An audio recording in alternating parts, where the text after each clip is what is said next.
Nastasia, thank you so much for taking the time to do this interview. I have so much to say about you. We are so excited that you were able to take your UX design skills and learn how to build apps with it. So I guess I'll start off by asking you to introduce yourself. Absolutely. My name is Nastasia. I'm a UX designer and a product designer. I have about 15 years of experience in a variety of industries. Most of my background comes from banking. How did you think that apps were built? Like as a UX designer, you kind of stop at the coding part.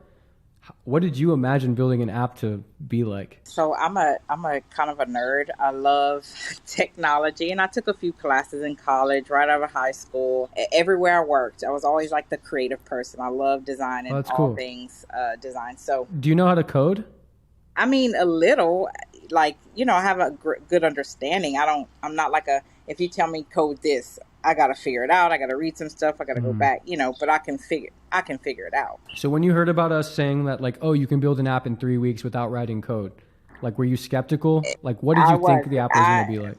I had no idea. I wouldn't say skeptical because, I'm thinking, okay, these are professionals, they're going to teach me how to build an app in 3 weeks. But I was like, whoa, build an app in 3 weeks. Like, what is this app going to entail? What's all going to be involved? Because it just kind of seems it should take longer to build a whole app, because I built apps, the front end of an app in my bootcamp course, my UX bootcamp course. So I was like, okay, the back end too, so that it can actually work, because I know you passed this.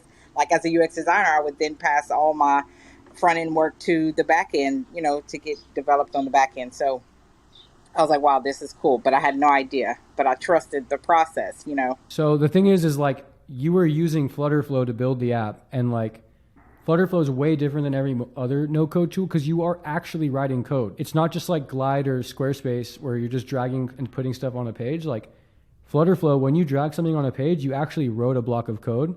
And when you hit that export code button, you're literally taking an entire project code-wise, and you can give it to a developer, and that developer can keep going. So like, literally, it's super crazy. Like you were actually writing code without even knowing it. Wow. Yeah, I didn't realize that. You said that a few times, but it didn't really click until just now. I think this is the future. You don't need to know how to code to build apps anymore, obviously. With AI and with these no-code tools, now someone like you who's a UX designer can literally take an idea that you're so good at designing and actually bring it to life now. It costs like $10,000 plus to like take some UI designs and develop them, but now you can do it without code. So I guess that's my question to you. Do you think you have the skills now to take any of your UI designs and bring them to life? Absolutely, I do. And I'm still learning, because in the course we focused on, creating the simple parts of the app so that it works and you can actually use it for the purpose. But yes, I feel that I can do that now. I can do it.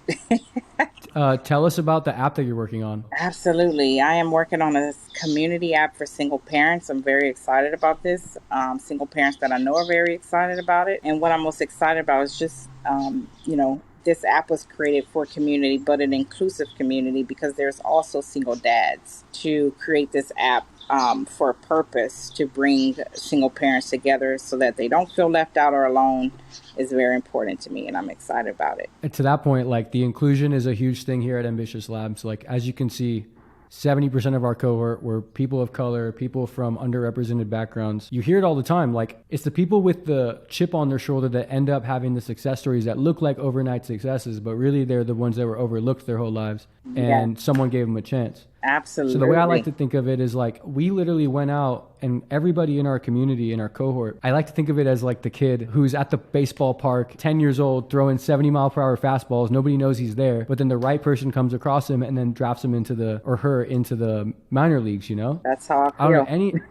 Do you have anything to share in regards to like being an underdog, being from a often overlooked population, and like, how can we change the status quo to make this a thing that everyone can have? Anybody should have the skills to build anything they want. Yeah, like you said, give people a chance. Give people from underrepresented communities a chance. There was no barriers. You offered a discount for those who may have been laid off, like myself. and don't really have the financial means to pay a few $100s to take a course like this, or even a few $1,000s, which your course did not cost. I would never have been able to take this course. And so you created a pathway. And I believe that that's very important when you talk about inclusivity and equity, just creating those opportunities for people like myself. And I'll say this on the camera, like, your app is one of the top 10% apps that have come out of the program, right? Like, it looks really good. You're passionate about it. You have that chip on your shoulder. You're not taking life for granted.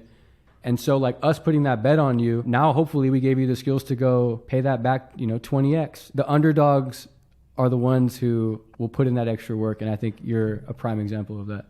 And I mean that from the bottom of my heart. Thank for you. Sure. Do you think as a UX designer, you had an edge when it came to learning about how to build apps? Absolutely. Yep.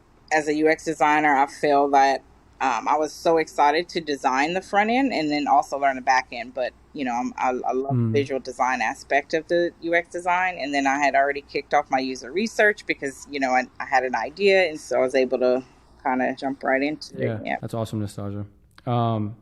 I got nothing else for you. I really, really, really appreciate you. I hope you add the certificate to your profile when you can on LinkedIn. Yes, absolutely. And we're not going anywhere. We got a lot more stuff coming. Stay involved. And if we can help you with anything, please let us know. Thank you, Alim. I appreciate you all. Have a good day. Thank you so much.